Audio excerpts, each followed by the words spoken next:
بسم اللہ الرحمن الرحیم، الصلاۃ والسلام علیک یا سیدی یا رسول اللہ، لبیک لبیک یا رسول اللہ۔ آپ سے گزارش کرنی تھی، میرا جلسہ تھا 26 جولائی کو جامعہ مسجد گلزار مدینہ تھانے والا بازار مرید کے ضلع شیخوپورہ میں 2025 کو۔ اس میں حضور قبلہ پیر محمد صفدر رضا نوری صاحب بھی تھے اور عالمی مبلغ اسلام صاحبزادہ شان والا پیر سید فیض الحسن شاہ صاحب وجھواں والے، وہ بھی تشریف فرما تھے اور میری بھی حاضری تھی۔ تو جلسے میں بھی پہنچ گیا، مہمان خانے میں صاحبزادہ فیض الحسن شاہ صاحب سے بھی ملاقات ہوئی، اللہ ان کو سلامت رکھے، اور وہاں ہم بیٹھے رہے 10-15 منٹ۔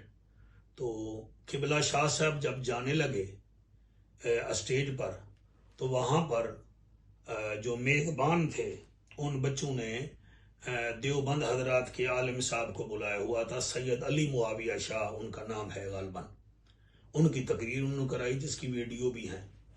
تو قبلہ شاہ صاحب کو پتہ نہیں تھا، تو شاہ صاحب نے وہاں بیان کرنا تھا، انہوں نے صرف 3 یا 4 منٹ بیان کیا، اور ان کے بیان کے دوران ہی قبلہ شاہ صاحب پہنچ گئے۔ ہوا یہ کہ وہ پریشان ہو گئے، بھئی یہ کیا ہے؟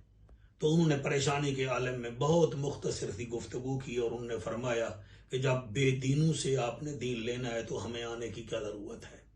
مجھے فوراً پتہ چل گیا، اور میرا بھی دل یہی تھا کہ میں بھی جلسہ نہ پڑھوں۔ پریشان سارے ہو گئے، میزبان سارے پریشان۔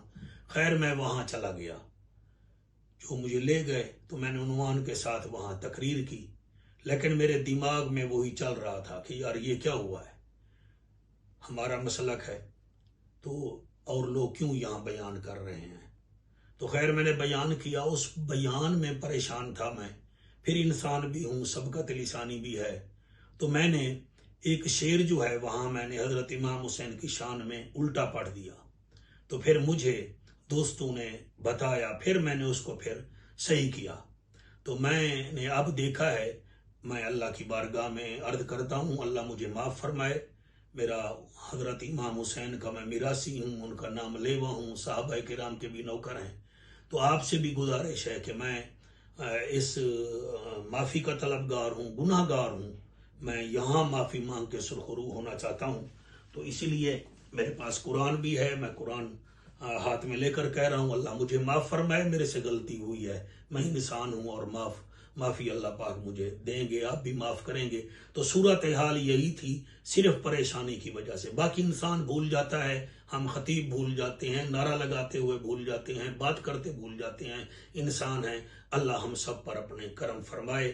عوام اہل سنت زندہ باد، پاکستان پائندہ باد۔